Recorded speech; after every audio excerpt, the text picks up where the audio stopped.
This is the Whole Care Network.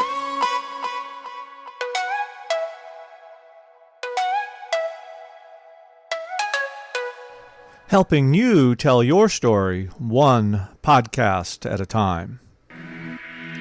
Content presented in the following podcast is for information purposes only. Views and opinions expressed in this podcast are solely those of the host and guest and may not represent the views and opinions of the Whole Care Network. Always consult with your physician for any medical advice, and always consult with your attorney for any legal advice. And thank you for listening to the Whole Care Network.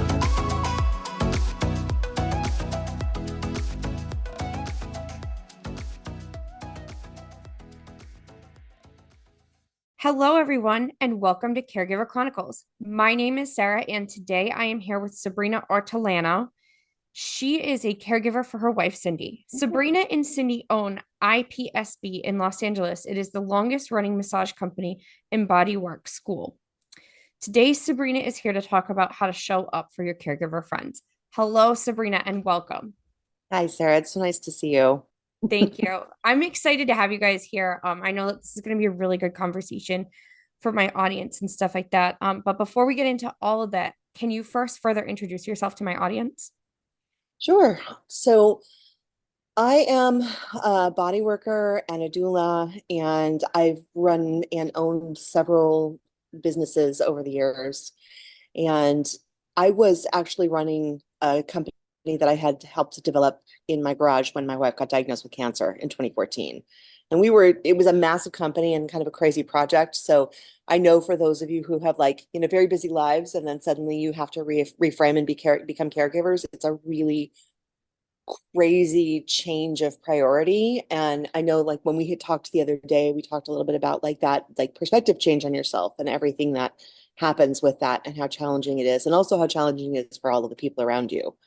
So, I went from being the person who was running $1 million+ a year company to my entire focus is she breathing? Is she breathing? It's such a weird change. So, my wife survived her cancer. She has all sorts of ongoing concerns, but that informs a whole lot of our life. And we had the opportunity to take over. She's teaching again, which is beautiful. She's, on many levels, she's very functional, but also has what I like to call invisible disability, because she looks like she's functional even when she's not feeling functional.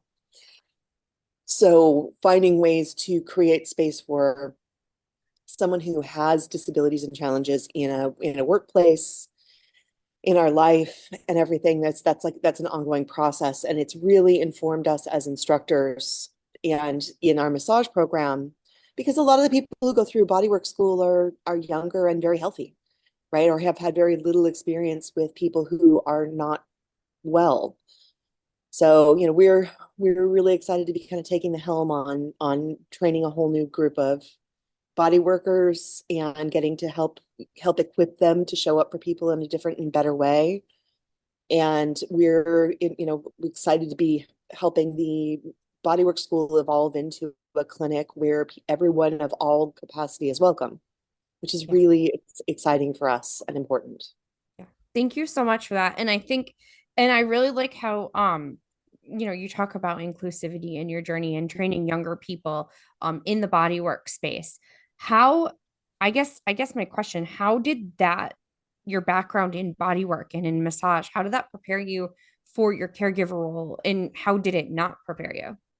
One of the things that was great, and Sarah, I don't know if you've had any experience with this or not, but for those of you who don't know, IHSS provides for a lot of in-home care and support, right? And I was the full-time caregiver. So, but because we're married, the expectation is that 3/4 of the things that we could have had someone come in and do, I would just do because I'm the wife.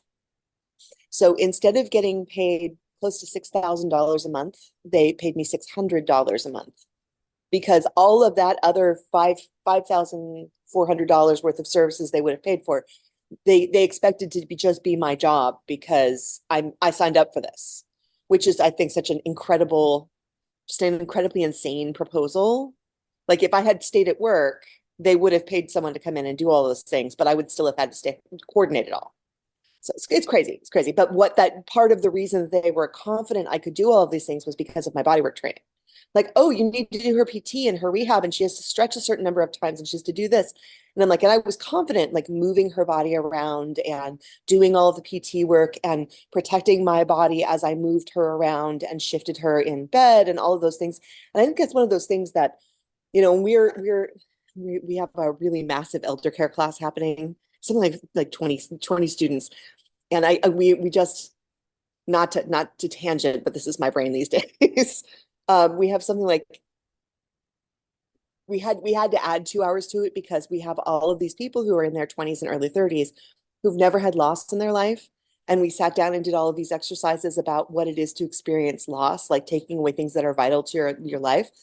And the last time we taught this class, we had another one right after it. So we had to scoot them out, right? And they're all sitting there like stunned and crying. And I'm like, oh, we need to make more time for this so that we can discuss your feelings, because that was not nice of me. I'm sorry.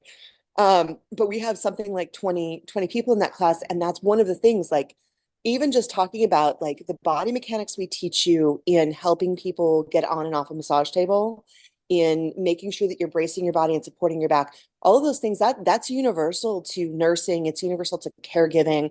And it's so important because especially when you're fatigued and have been up for days and days, I found that my body mechanics I learned in massage school saved my back. It saved my legs. It saved my ability it meant that I was better equipped to do some of these things.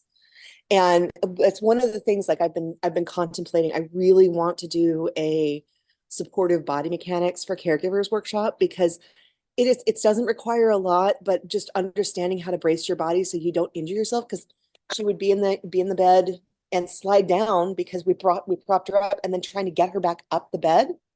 Even just knowing like basic supportive things and like transfer sheets and all of those things, like you don't know those things automatically.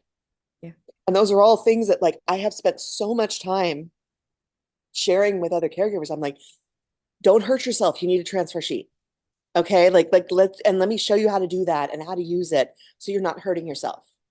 And the, like, the alternating pressure air mattress, like, ask for that, because it's going to mean that they're more comfortable and you're more comfortable, and you don't have to move them as much, and you don't have to worry about bed sores as much. And all of these things that are like, this is because I'm a long-term caregiver, and I grew up in a household where a lot of people were elderly and passed. It's a unique skill.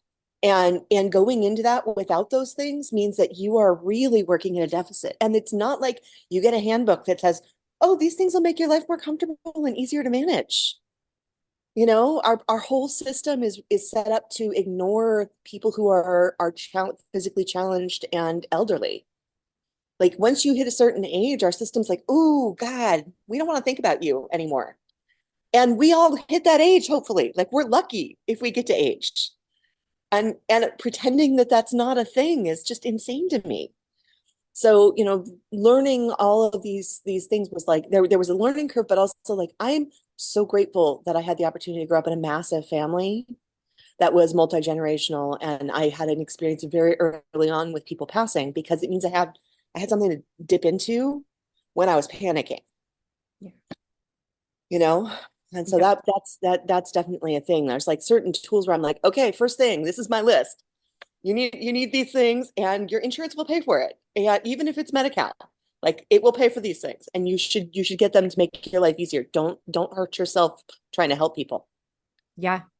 I as a former nurse's aide with some lower back issues, I 100% agree with, the proper body mechanics and things like that. Mhm. And even when they are drilled into you in caregiving and stuff like that, on a professional scale, accidents still happen. The wrong Yeah. movement occurs.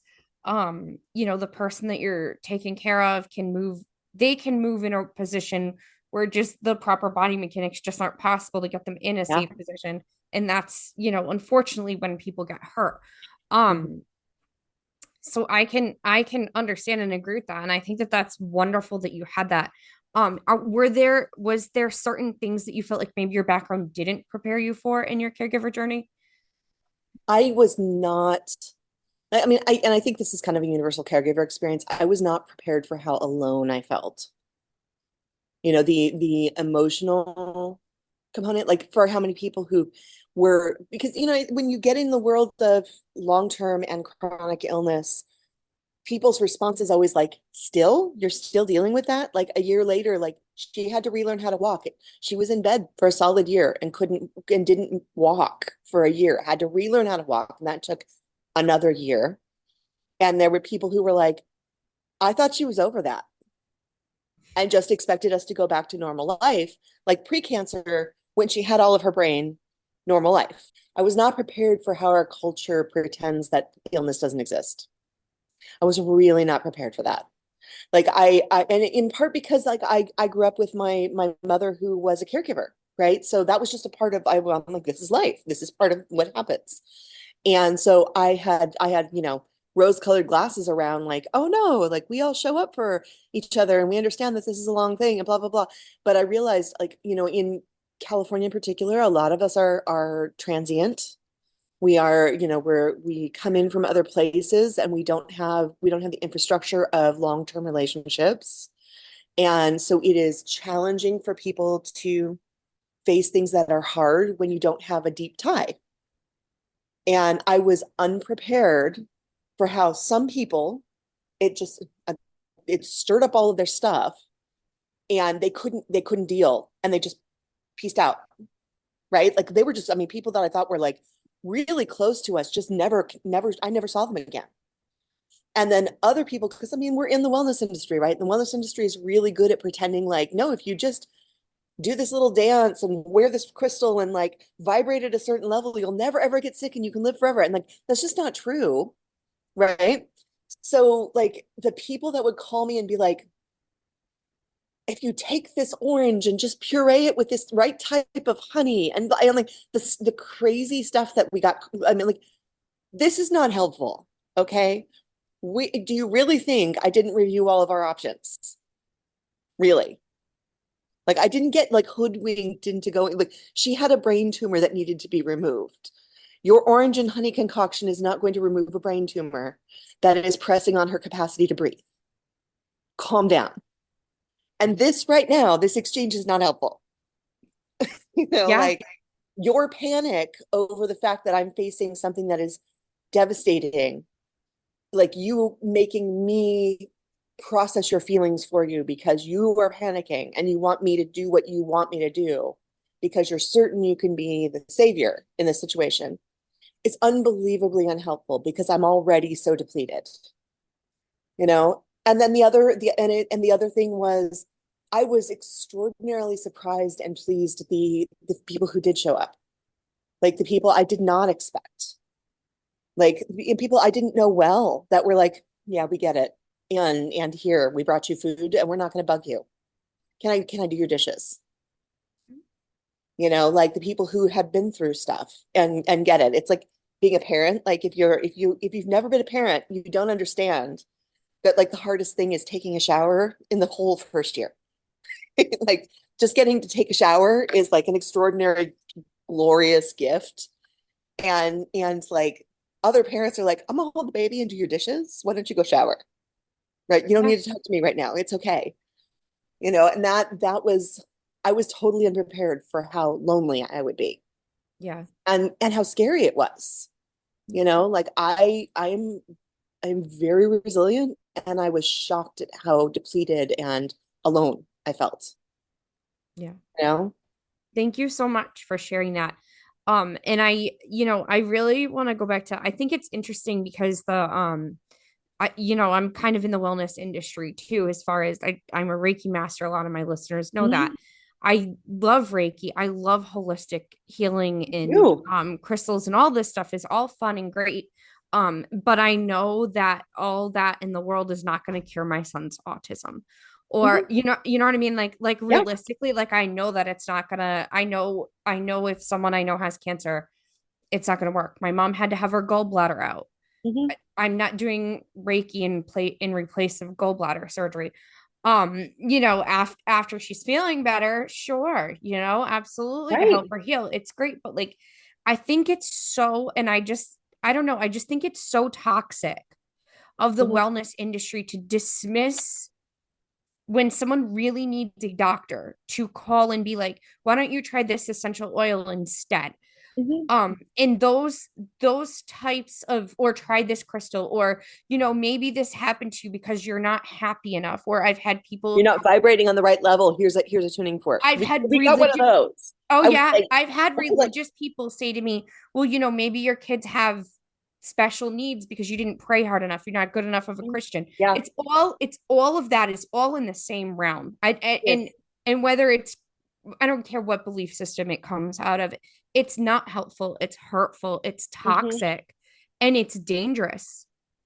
You know what I finally I had a lot obviously I mean you know this story but it's like I had a lot of hours to sit and think in the hospital because I did a lot of staring at it going maybe you need to breathe a little deeper because the alarm won't stop going off if you don't do that right we did that for almost a solid year in the hospital. She was in and out of the hospital and I had a lot of time to think about it because that we had so many of those experiences and I'm like I am in the wellness industry. I firmly believe that all of these things have a benefit, but if I break my arm, I want to set the bone.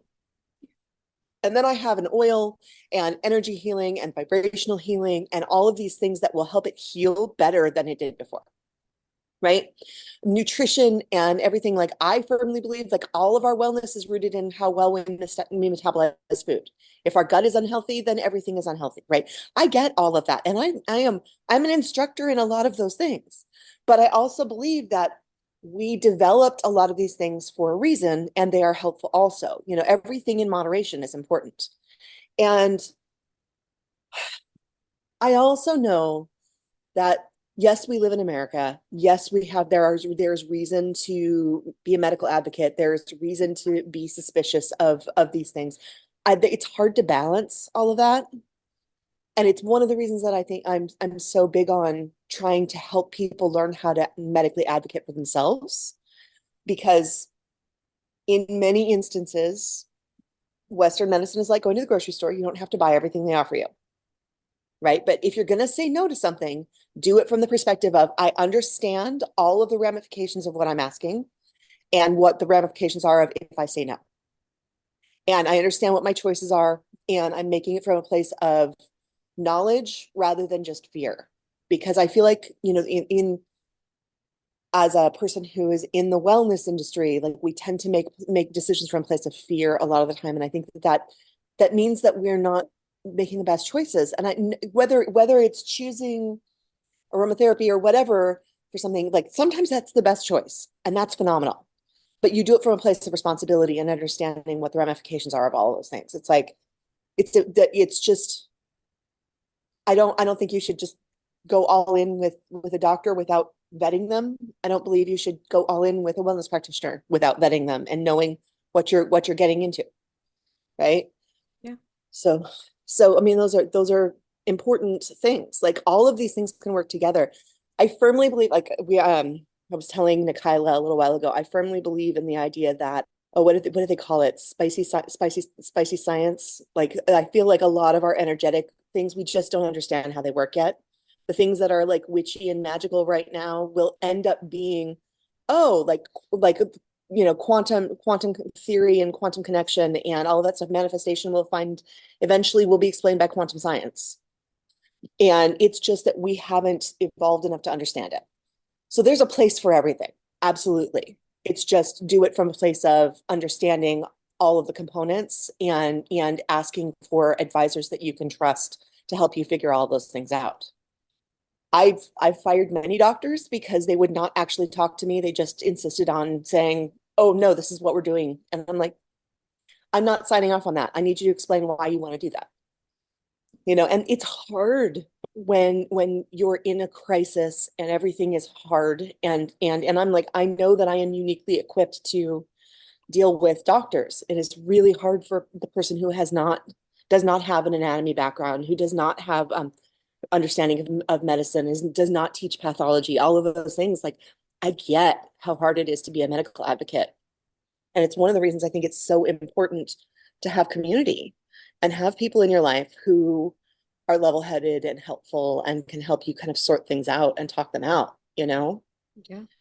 And it's, it's like we were talking before, like the people that are in your life that are grounded and resourced and able to show up for you, like learning how to ask for help from those people, even if it's just, I just need to ask, I need a minute to go over this option because my brain is very full and it's white noise right now, and I need to make a decision and I can't figure it out. Having someone you can just text, like I, I'm I watch a lot of TV shows since she got sick, but like not a lot of game shows. And the one where you can call a friend sort of a thing is what it feels like. Like, oh, we're hopefully I'm gonna win if I call my friend and the thing, right?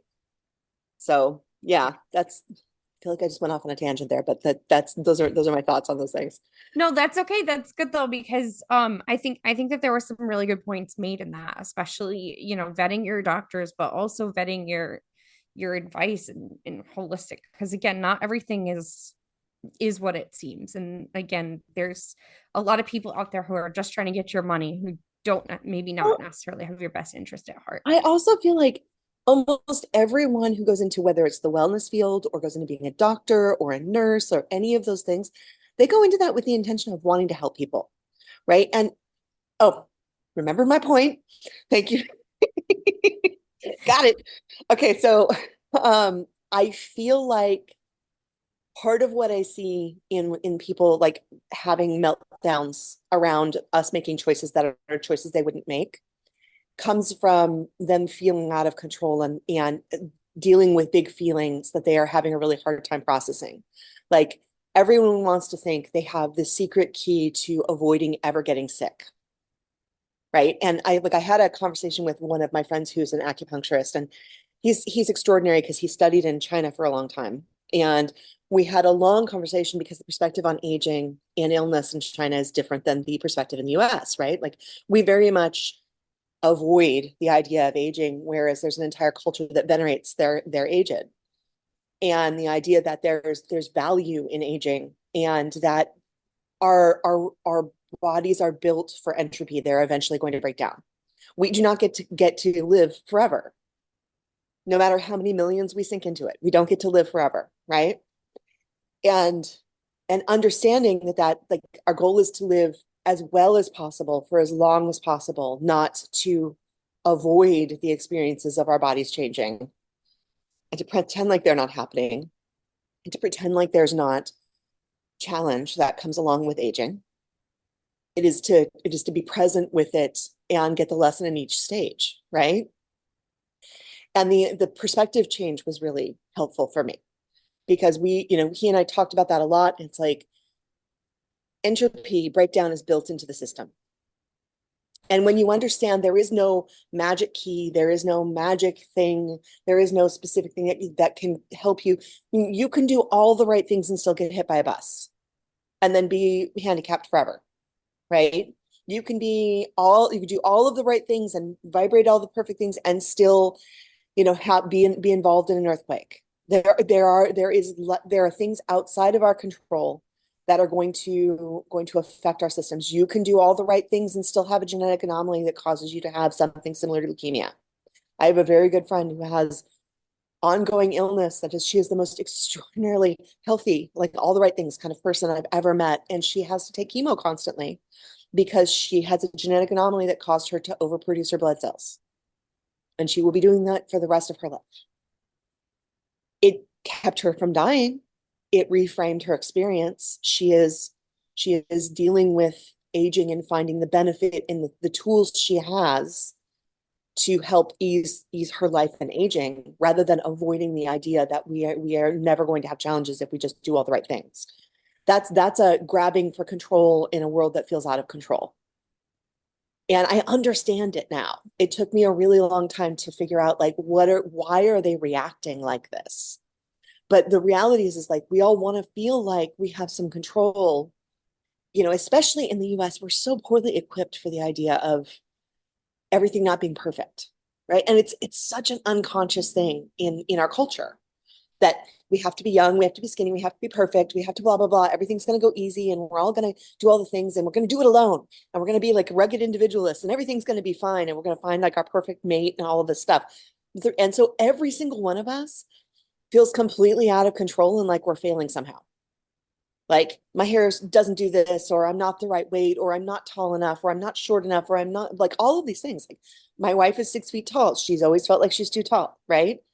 Like so, and I'm like, I'm never skinny enough. All of the stuff that goes through our head every single day when we look at ourselves, all of the judgments we have that are so intrinsic in our culture means that we feel out of control at the gate. So when we're facing something that is challenging, we're looking for the reason why, and the reality is there's no reason. Sometimes you can say, okay, but like I have family in the South who's eaten like bacon every day and drinks 3 gallons of soda, and they are healthier than anyone I know, right? There's just not a reason. And we have to accept that the universe is just like that. It stinks, but there's a range of things that happen, and sometimes we control and sometimes we don't. And what we have to do is figure out like how can we find the joy in the moment we're in? How can we support each other and just be with each other without like making a list or bombarding with you shoulds? Like should is the worst thing you can do to anyone, right? Like I always tell our students, like, I'm like, if you learn nothing from me, the only thing I really want you to take out of this is the phrase, what do you need from me right now? Do you want me to just listen or do you want to problem solve? I'm like, I'm here for either. And if they said they need you to just listen, just shut your mouth. And the most you're going to say is, okay. And that's it. And it's so helpful. It's life changing for your relationships. It's life changing for everything. And like it gives people a chance to like, especially when you're dealing with really huge crises in your life, sometimes you just have to get them out of your brain so you can figure out what you've got in the basket, right? Like you don't even know what you're carrying around until you get it out of your head. And you need someone who's safe to do that with. That's the most helpful thing anyone in our lives can do. And it means that you are then a safe person to ask for advice because you've held space for them to just be where they're at without making them feel like, oh, you have to do this or you should do that or you're failing if you don't, blah, blah, blah, blah, blah, all of those things. Like, what can I do for you right now? Do you want me to just listen? Or do you want help problem solving? And I Right? think, Like, oh, yeah, and I think that that's exactly what family caregivers need to hear. yeah. And I think that there's just not enough friends. And again, it goes back to the control and the fear and the all the other things that you talked about is what is kind of what it stems from. Um, I can't tell you how many times I've had someone have you tried or what Oh, about and sometimes I do need that. Sometimes I do need a tip because I don't know what to do. But sometimes and sometimes I just need someone to say it sucks and it's mhm. allowed to suck and Yeah. it's okay. Yeah. Yeah. We just did a postpartum visit with one of my doula clients and and she is just struggling. And it's like she said, and she's like, I just thought I'd be so happy. And I'm like, no, you're gonna feel all the feelings. You're gonna have moments of being happy. But this is not all unicorns and rainbows. Like you hurt, it's miserable, and it's okay to grieve that your life has changed. It is absolutely okay to have grief, even though you asked for this. You worked really hard to get here.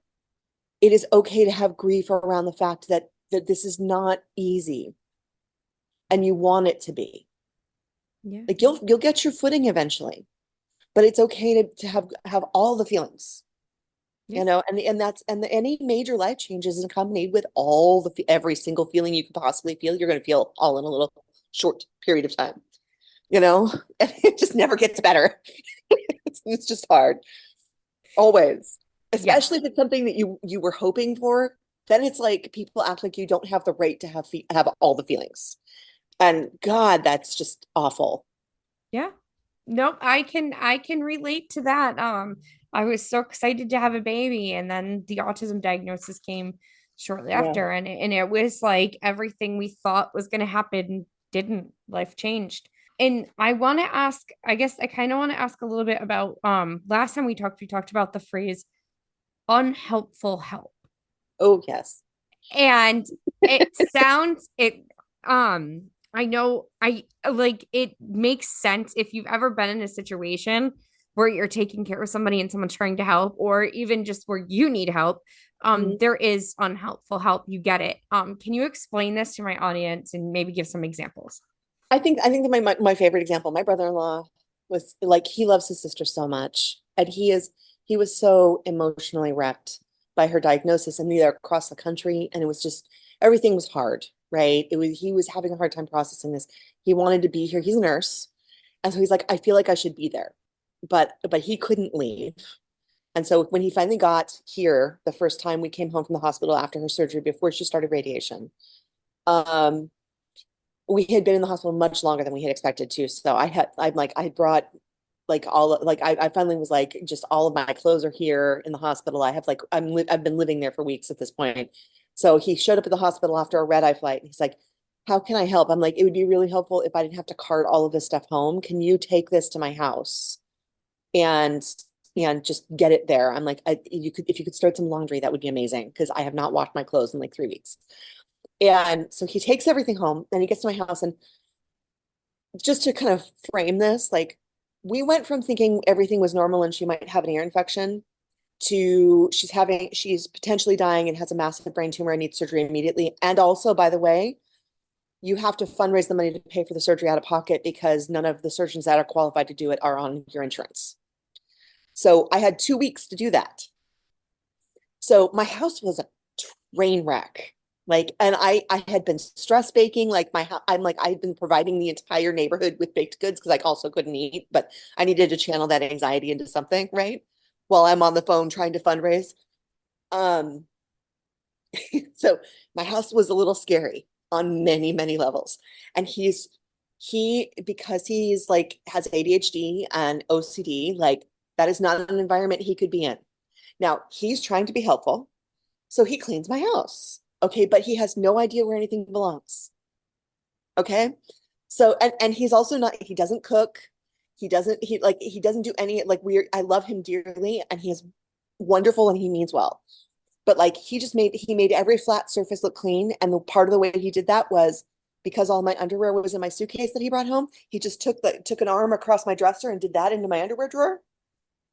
So there's like screws and drill bits and like all the change and like old wrappers in my underwear drawer, and no underwear in the underwear drawer, right? And then he took all the dirty laundry, and he was like, well, I just want to get this out of the way. I don't want her to have to look at that. And he tied the bags up in the grocery bags. He tied the bags up, and he put them in the very back of my walk-in closet. It took me 3.5 months to find my underwear. I had to go buy new underwear because I didn't know where they were. He meant well, and his own anxiety around this person he loves so dearly was channeled into, like, I just want to make it look pretty. And I love that. But like, the tea balls in the bathroom sink or bathroom drawers were like, I can't make tea because I don't know where they are. I finally find them in like a bathroom drawer. And like, it's like, I don't understand the logic of how that got there, but I appreciate that you tried really hard. But it meant that I had so much more work trying to put everything to rights again, in addition to, dealing with that. And that's like, and he's so funny, we laugh about it now, but it was, it was like 3 months later, I literally found the bag in the back of the closet. I was like, this is where my underwear went. Awesome. I thought he might have thrown it away. I have no idea. Like, I'm gonna do some laundry now. I think that that's like the perfect example though of someone who's really in the fact of the matter is too is and you acknowledge he was really trying to help. And I Yeah. think that that's kind of the hard part with the unhelpful help, right? Because they really are trying to help you. They really don't realize that they're making things harder. And it can be so hard to communicate with somebody, that you love, and you might need their help again in the future in some Absolutely. other capacity. How do you communicate with them? Like, hey, this kind of made life a little bit harder on me. I know that that wasn't your intention. Like, how can you communicate that without ruining future help and still Yeah, respecting and that acknowledging that is they're trying? such a case by case thing. It's so hard, because it's like, that's some of the hardest, especially when you're depleted. Like, that's the thing, is like, I w- I was having like, I finally at one point, because we have so many family members that were like calling me and trying to get me to tell them like minute by minute updates. And I'm like, she's still breathing. Okay. Like, what do you want from, and I finally like At one point I was like, I'm going to set all of our relationships on fire. They need to stop. I had to be like, I can't, I don't have the room. So like for the communication thing, especially going through crisis, what I landed on was like we set up like Facebook was the main social media back then 10 years ago. So we did a private group that anytime anyone texted or called me and said, "Hey, how's she doing?" I said, "I'm just going to add you to this group and you can find out there. Don't call me. Love you. I'll post there what I need, and if there's something that you can do, awesome. But calling me for updates just adds another job. That's what this is for." And then I did what I do for my birth clients, which is designate a point person to ask questions to, so they feel like they're helping, someone who's good at communicating, and say, let them know in the group, like this is the person. Like a couple of times I had people who were like really insistent on wanting to talk to me. And so I gave their number to my point person and was like, "Can you please talk to them? I can't do it." And they ran interference and helped navigate the like emotional state that other people were in because I didn't have the capacity to do it. And that was like one of the most helpful things that I did for myself because we have a really big community. We've been teachers for decades, and we have so many people in our lives who want to be helpful. And it was, we have very special relationships with every single one of those people. And I love them all dearly, but I like the cumulative mass of the communication was something that I could not process, you know? And so having a designated point person to kind of pinch hit and be like, "I'm going to be the person you talk to, like jazz hands over here, we're going to do this," right? And then also having a centralized place that wasn't about like that. If I had the capacity, I could do an update.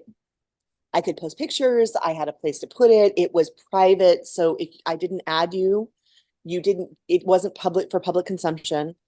And then, I could moderate what was for public consumption. And it made communication wise, it made things easier. It also meant that asking for help felt a little more indirect. So it wasn't like I was calling specific people and saying, "Could you blah, blah, blah, blah, blah." Like I was like, I'd put it out to the group and be like, "Hey, hope you guys are doing okay today. This is what I need." Yeah. And it could be, "I just need a hot meal. I've been at the hospital forever and the food is terrible." And someone would show up, like one of the people that live near the hospital brought me like vats of matzo ball soup or like magical soup, like, or like the only thing she can eat is pudding and they won't, that the cafeteria is closed. Can someone please, like we had our pudding fairies that showed up in the middle of the night. Like it was amazing. Right. And it meant that they felt like, "Oh, I could do that thing. I can show up and do the one thing, and this is how we're going to do it." And it meant that it was easier for me to ask for help, which is so hard when you're in the middle of it. Especially like, I mean, our country is focused on rugged individualism. Like the idea that like I couldn't do everything myself was so hard to process. I'm so like hyper capable. I grew up in a family that was very like, "Oh, we want furniture. We're just going to build it ourselves. We don't need to buy that." I didn't realize that there were furniture stores until I moved out on my own. Like I grew up in that kind of family. Like we build our own houses, we do all our own stuff, we do it ourselves. You don't ask for help. And so to have this experience of like, I literally cannot even feed myself right now. Can someone bring me food? I can't process it. This is what I can handle. Can someone please make sure that I'm fed? Yeah. Was so hard to admit that I needed help. It was just so unbelievably hard. And to have a safe environment where I'm like, I know all these people here love me and they're looking for a way to support me. And if they have the capacity, they'll step up and volunteer. I don't have to feel like I'm texting 50 people who are going to say no. Yeah. Was wildly helpful.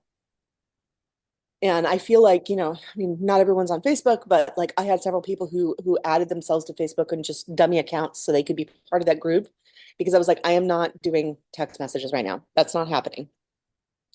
And that was so helpful because I'm like, this is where you can get the information you're asking for. If you want it, this is what you have to do. This is the hoop you're jumping through. Yeah.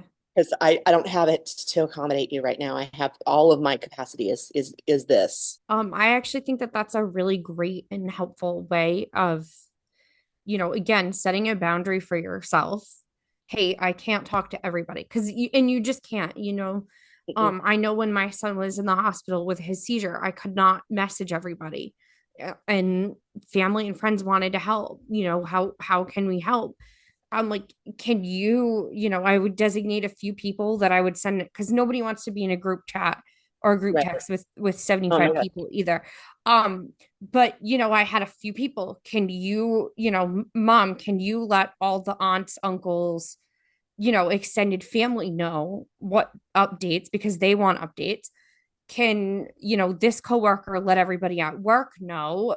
Can this friend let the friend group post it? And then I just had like, my immediate family, and I had someone in my husband's family like, you know, can you let the rest of your and then I just had a small group chat of just like the the inner circle, the people you're closest to, and just Yeah.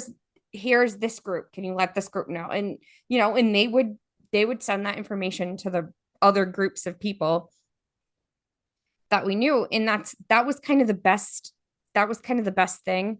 Yeah. Again, because in and also when you're going through hell, you don't want to keep repeating the story over Oh and God, over and no. over again.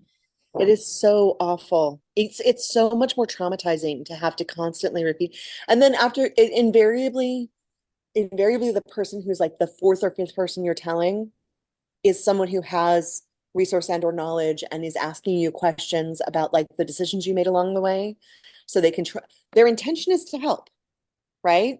It's like the suggestion of, did you try this or did you do that or do you know about this? Like their goal is to help, but you're so fatigued by the time you get to them that all you want to do is set the whole conversation on fire, right? Like, do you really think I got here without like doing my best to consider everything? And you're really late to the conversation. Like we've already had like it's one of the reasons I really wish there was a non-social media kind of platform that was not just about fundraising, where you could form those private groups to have these conversations, like to resource people. Like I wish there was some sort of resource like that because so many people don't want to join a social media platform just to have a conversation about something that's, and also I have lots of feelings about the fact that like when you sign up for a social media platform, technically they own everything. So like I had to go back and delete a bunch of stuff because I'm like, I don't want them to own, pictures of my wife at some of her worst moments, right? Like that's awful. So, those kinds of things. I'm like, I wish there was something that existed. I'm hoping somebody out there will make it. But like having a like centralized communication thing that isn't a group chat where you're bombarded with every single question everyone makes, but also means that the group can be like, hey, if you go back 2 days, you'll see that they already answered that question. Yeah. Like Yeah. you don't need to ask that question again. Like if you have, here's a place for FAQs. Yes, we did blah blah blah. Like calm down.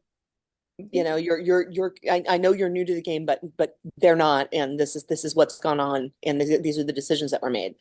And that would be so helpful because I feel like a lot of the time we blow up relationships because we're so fatigued and so tired, and they come in meaning well, and there's just miscommunication because you're under-resourced and they mean well, but it's just landing wrong.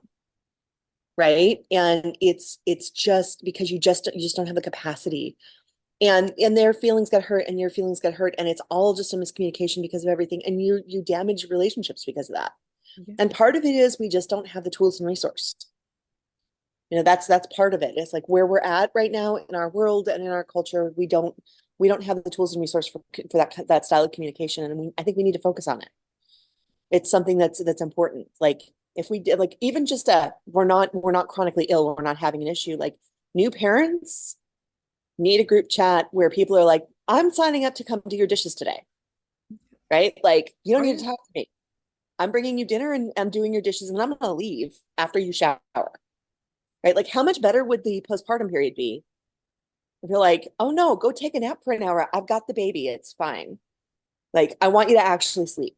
Go do it. Right? Like we would be better parents and better community. But like like if there was some sort of resource that okay, Kyla, I'm like I'm starting to think of a new project now. It's terrible. I've got enough projects. But it's just the idea of like, here's a list of suggestions that are actually helpful as a resource for the whole group, right? Like, I feel like those kinds of like one sheets would be so helpful for everyone.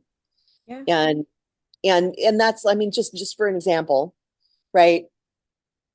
Recognize that many people's tastes change when they go through illness or after they have some sort of major life change.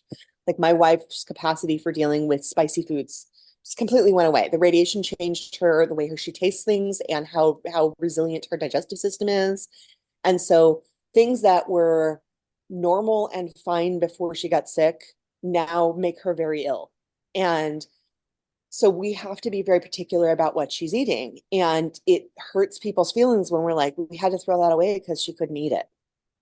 Right. And so it's, understanding like, oh, you have a NICU baby and you're trying to pump to feed the baby. If I give you something that's really heavy on garlic and onion, it's going to change the taste of your milk and make it harder for them to actually eat it. They can't digest it well. Like there are a lot of things that are like important to know and recognize like it's not about you and you didn't fail when you tried to show up for this person. But if you had a little more information, it would help you to show up better. Yeah. And that's one of the reasons I'm showing up on these podcasts, because I'm like, I want to share that with people. You can show up and be a better friend if you have a little more information and understand like what caregivers really need is for someone to come in and do their laundry and give them a minute to take a nap because they are probably not sleeping.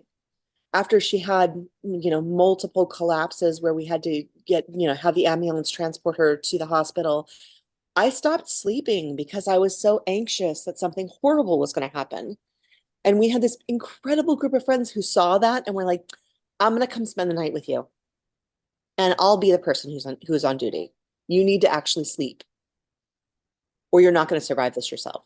And there's a reason why caregivers tend to pass sooner than their partners, because we get so depleted and we are used to being the one who can do all the things, that if as a group we don't resource the people who are doing the caring, then they are going to not survive the caring either.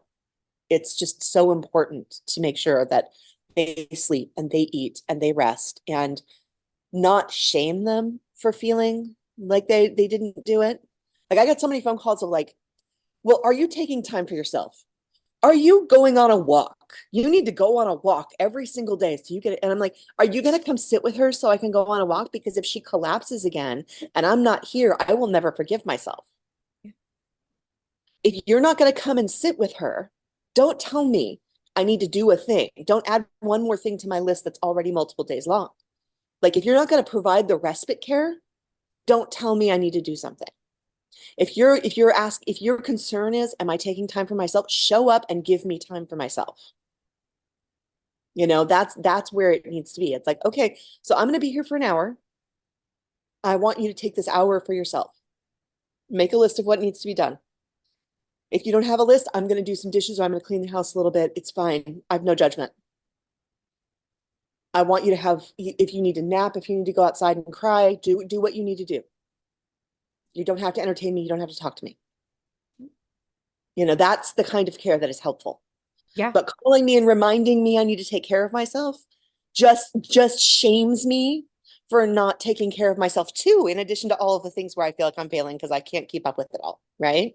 Yeah. Like that's not helpful at all. It just makes me feel like a complete failure because I didn't take a walk and exercise and did I eat right and stuff. And I'm like, and when I can only get her to eat 3 things and, oh, it wasn't an organic thing. The only thing she'll eat right now is a Subway veggie sandwich. And it's very particular, right? It's the only thing she could eat for like months. And I got all sorts of crap from people because she's not like, we need to be feeding her with nourishing food and blah, blah, blah. And I'm like, I'm somebody who cooks things like I make my own bone broth and stuff when I have the room and capacity. But all she could handle is that one that we found something she could eat. And I'm like, she's eating. There is food in her body. That's what's important. And to shame me for it not being the perfect thing takes away from the fact that she is actually getting something in her body. Yeah. And it's just not helpful. It's like, okay, understand, like, especially if you know me and like, oh, like I'm like my whole shtick is like I'm all about food, right? I mean, like why are you letting her eat this? And I'm like, because it's the only thing she can keep down. Uh, Like, that's something too that like as a parent, I think especially a special needs autism parent, mhm.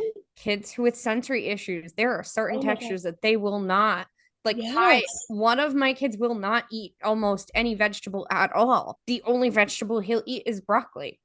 Yeah. I He can eat all the broccoli he wants. And honestly, there are days I'm a bad mother. I have taken my kids out for ice cream for lunch because it was hot. I didn't want to cook. Yeah. We all like ice cream. And that was our lunch that day. No, my one of my best friends has a kid with autism, and like I remember he's in college right now. He's extraordinary. He's so great. And he's doing it's there was concern at one point that he might not be able to live his own life and sort of a thing, right? And it's like so beautiful to see him like go away to college and have like a whole life that's juicy and beautiful, right? But like he has so many sensory issues. Like she found at one point he liked ice cream. So when he was young, she convinced him that the smoothies she made that were very, very frozen were ice cream. And she's like, I just shoved whatever I could in there that I could mask the taste of to make it so that he got something other than just like chocolate. She's Yeah. like, it's what he would eat. She's like, so there's sweet potatoes and she's like, I'm like, I didn't let him see me make them.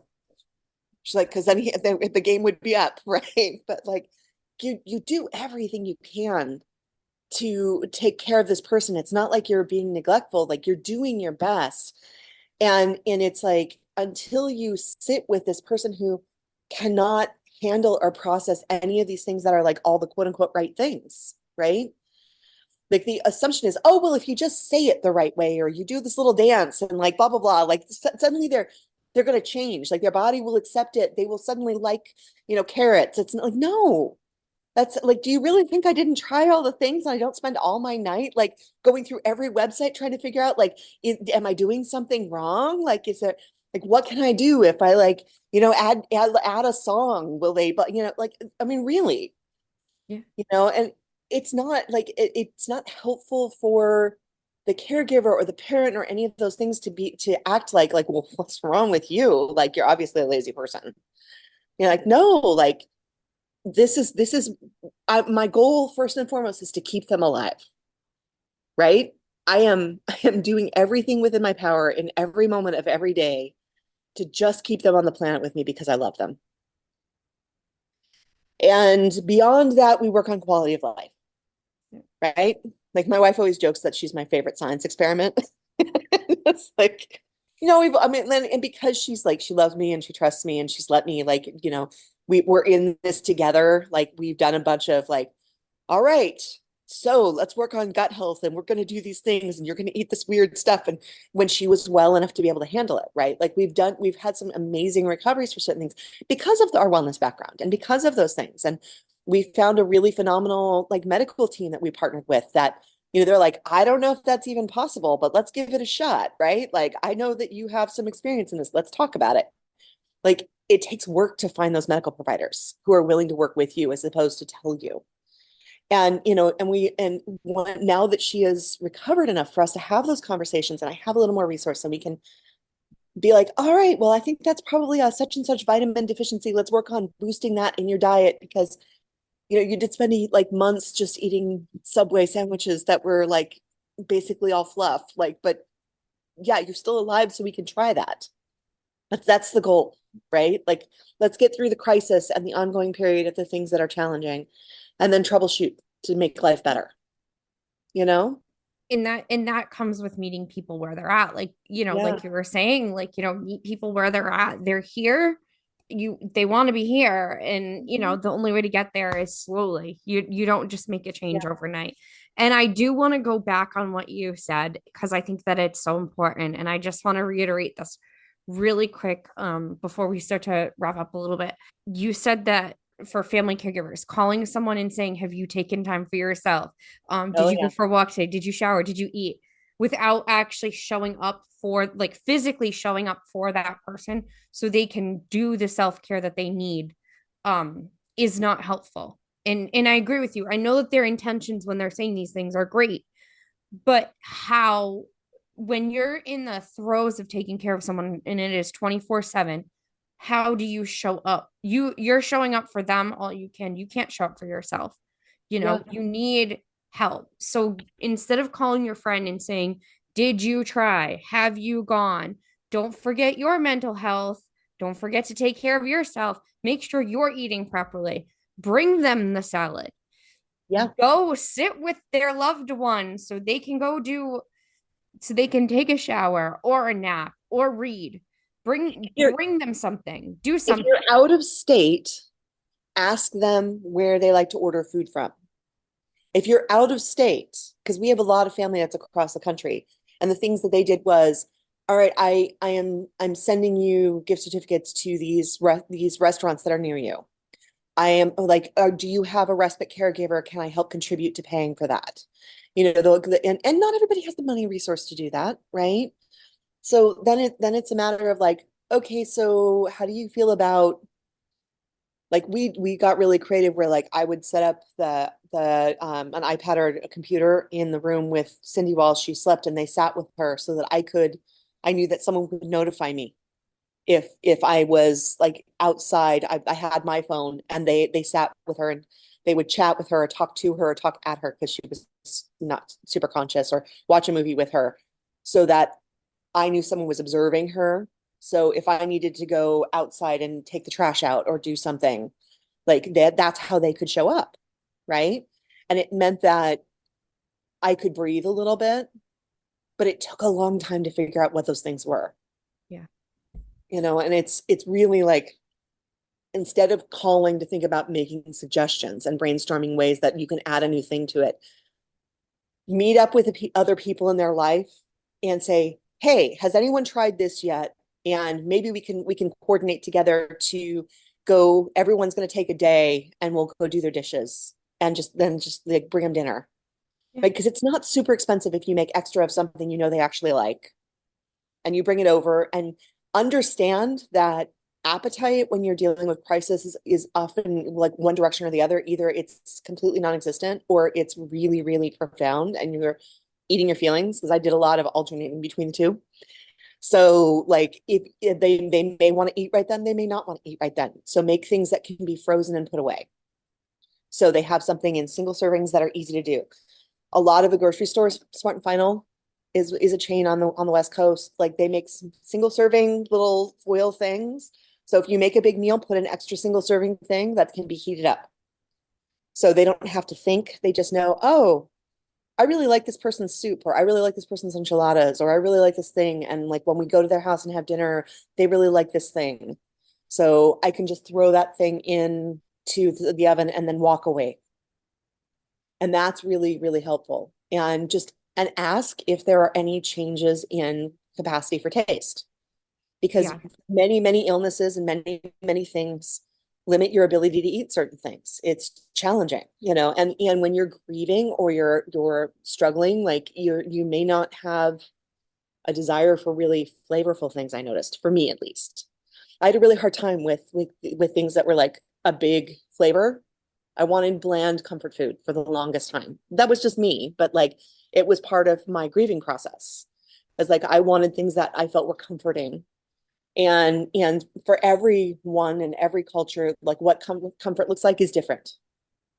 Right? So what does comfort look like for that person? Yeah. Absolutely. I think that that's really great advice, and thank you so much. Mhm. We're kind of getting to my final two Yeah. questions, and my favorite question to ask my guests. What is your favorite form of self-care? You know what? My favorite form of self-care is audiobooks. I'm a big, big reader. And when my wife was diagnosed, I for a good solid 2 to 3 years, I lost the ability to focus enough to actually read a book. It was really, I think it was really hard to like, I did a lot of grieving around that because I was like, is there something wrong with me? Blah, blah, blah. I could not focus enough because my brain was so full of trying to manage everything that I just couldn't focus to absorb the words. I'd read the same page multiple times. And I really discovered a deep love of audiobooks. Libby is an incredible app. It's attached to the library. It costs nothing. If you get a library card, you have hundreds of thousands of audiobooks for free. And having I can put one headphone on and still pay attention, and it's that thing that I love, or I'm still getting to read, and not lose that thing that was like, it's distracting. I watch a lot of fluffy things. Like I do a lot of like Hallmark and things, 'cause I'm like, I want it to be predictable. My poor wife has I'm like, I was not this obsessed with that until she got sick. I'm like, no, I need a predictable ending. I need to know what's gonna happen.